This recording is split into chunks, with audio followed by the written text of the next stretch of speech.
चलिए, असम चुनाव को लेकर काफ़ी कयास लगाए जा रहे हैं। लगातार जो झारखंड मुक्ति मोर्चा के नेता हैं, मुख्यमंत्री हैं, विधायक हैं, सभी लोगों को चुनाव प्रचार में लगा दिया गया है। हमारे इनपुट एडिटर निलय जी हैं वहाँ पे मौजूद। गुवाहाटी से आपको सीधे ले चलते हैं, उनसे बातचीत करते हैं। निलय जी, आप लगातार घूम रहे हैं असम में। तमाम जो महकमा है झारखंड सरकार के, खासतौर से जेएमएम के, क्योंकि वो महकमा में कांग्रेस पार्टी के भी शामिल हैं, वो अपने पार्टी के लिए प्रचार कर रहे हैं और जेएमएम के लिए प्रचार कर रहे हैं। क्या स्थिति दिख रहा है? कुछ फायदा होगा या बस काम चल रहा है?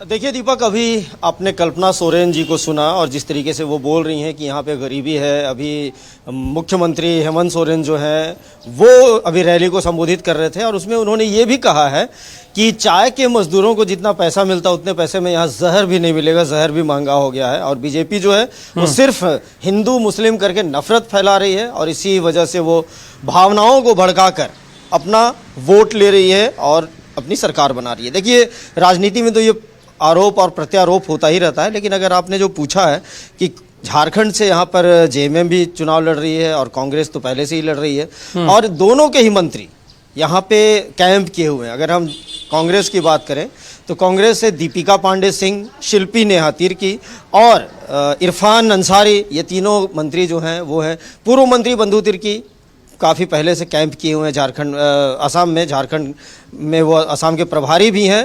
तो माना जा सकता है कि कांग्रेस ने भी अपनी पूरी ताकत झोंक दी है। कुछ और मंत्रियों के भी आने की सूचना है, कुछ सांसद और विधायक भी आएंगे। बहरहाल यहाँ पर जेएमएम की ओर से खुद मुख्यमंत्री ने कमान संभाली हुई है और अब उसमें कल्पना सोरेन भी कूद चुकी हैं। योगेंद्र प्रसाद जो हैं मंत्री, वो भी यहाँ पे कैंप किए हुए हैं। साथ ही साथ हफीजुल हसन अंसारी वो भी कैंप किए हुए हैं और कुछ और भी मंत्रियों के आने की संभावना है आने वाले 1-2 दिन में। अब 3 दिन का ही समय बचा हुआ है। 4 तारीख आज है, आज का दिन अब लगभग शाम होने ही वाली है। 5, 6, 7 3 दिन जो है चुनाव प्रचार का है। 7 के बाद प्रचार थम जाएगा और जो प्रत्याशी हैं वो डोर टू डोर अपना कैंपेन करेंगे। झारखंड के अगर लिहाज से देखें तो असम का चुनाव बहुत ही महत्वपूर्ण है, क्योंकि झारखंड में जहां कांग्रेस और जेएमएम मिलकर सरकार चला रही है, वहीं यहाँ पर एक दूसरे के खिलाफ है। बात बनी नहीं और अब एक दूसरे के बारे में दोनों बात करना भी नहीं चाहते। कुल मिलाकर असम की जो राजनीति है उसमें झारखंड मुक्ति मोर्चा ने सेंधमारी की कोशिश की है। हालांकि यहाँ पे कांग्रेस भी और जेएमएम भी दोनों ही मानते हैं कि जेएमएम के आने से या नहीं आने से कोई फर्क नहीं पड़ने वाला है, क्योंकि उसका कोई अस्तित्व यहाँ पे है ही नहीं, कोई जनाधार नहीं है, कोई संगठन नहीं है।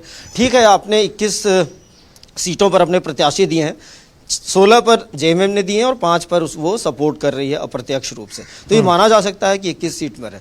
जेएमएम का दावा है कि इस बार वो 4 से 5 सीट जीतेगी। अब देखना ये है जो अपर असम है, जो चाय बागान के इलाके हैं, चाहे वो डिब्रूगढ़ की बात करें, तिनसुकिया की बात करें या फिर कोकराझार की बात करें, गोसाईगांव की बात करें या फिर मजमत की बात करें, इन सारी जगहों पर जेएमएम अपने आप को मजबूत स्थिति में मान रही है और सारी ताकत भी लगा रही है। अब 9 तारीख को असम की जनता जेएमएम को उसके ऊपर कितना भरोसा करती है और उससे कितना प्रभावित होती है, ये तो 23 को पता चलेगा। लेकिन फिलहाल जो है माफ़ कीजिएगा 4 तारीख को पता चलेगा जब नतीजे आएंगे। लेकिन 9 अप्रैल को जब मतदान होगा उस वक्त भी काफ़ी चीज़ थोड़ी बहुत जो है वो स्थितियाँ क्लियर हो जाती हैं। जी अच्छा नीलज, एक और महत्वपूर्ण चीज़ है, ये झारखंड मुक्ति मोर्चा जो आदिवासियों को लेकर वहाँ चलना चाहती, क्या सिर्फ आदिवासियों को मुद्दों को उठाकर क्या वहाँ पे अपने विधायक जितवाए जा सकते हैं? ये क्या संभव है? आप जब घूम रहे थे। और दूसरा चाय बगान, इसे भी माना जाता है चाय बगान को लेकर सियासत हो रही। प्रधानमंत्री मोदी जहाँ पहुँचते हैं वहाँ सारी हवाएं वैसे भी खत्म हो जाती है, अपने तरफ वो रुख मोड़ लेते हैं। नरेंद्र मोदी के आने के बाद, अमित शाह के आने के बाद हवाएं बदली है क्या असम में? देखिए, जाहिर सी बात है कि आपने सही कहा कि प्रधानमंत्री नरेंद्र मोदी जहां जाते हैं वहां अपने पक्ष में वो हवा को बना लेते हैं। यहाँ पर भी देखिए वो चाय बागान गए, चाय मजदूरों के साथ उन्होंने संवाद किया, समय गुजारा, चाय की पत्तियां तोड़ी, चाय से अपना संबंध बनाया कि कैसे वो चाय जब यहाँ से जाता था गुजरात तो वो बचपन में चाय को बेचते थे। यानी कि जो चाय की राजनीति है, याद कीजिए चाय पे चर्चा बहुत उस वक्त जो है बहुत उसका प्रभाव था। अब असम, क्योंकि जो चाय बागान का जो गढ़ माना जाता है पूरे देश में, अगर कहा जाए तो असम के ही चाय को लोग पीते हैं, तो जाहिर सी बात है कि प्रधानमंत्री ने एक संबंध बनाया है। और देखिए, अभी अगर आपने जो सवाल पूछा है कि जो टी ट्राइबल्स हैं, यानी कि वो मजदूर जो कि झारखंड से, पश्चिम बंगाल से, उड़ीसा से, छत्तीसगढ़ से यहाँ पे आए ब्रिटिश काल में, मैंने कई यहाँ पर आदिवासियों से बात की जो ट्री ट्राइबल हैं, उनका कहना है कि वे कभी गए नहीं हैं झारखंड। हाँ, उन्हें पता है कि वे रांची के फलाना जगह से आए हैं, फलाने गांव से हैं, उनके पूर्वज यहाँ पे आए थे, लेकिन वो कभी गए नहीं है। लेकिन एक कहा जाना कि खून का रिश्ता एक जो होता है वो बना हुआ है, लेकिन वे अब पूरे तौर पर असमिया बन गए हैं और असम की संस्कृति में भी रच बस गए हैं। ये ज़रूर है कि उन्होंने अपनी कुडुख संस्कृति, जो उरांव संस्कृति है, उसको छोड़ा नहीं है। हाँ। और उसका प्रभाव भी, हमने झूमर भी देखा था जो ऐतिहासिक था, वो प्रभाव आज भी कायम है।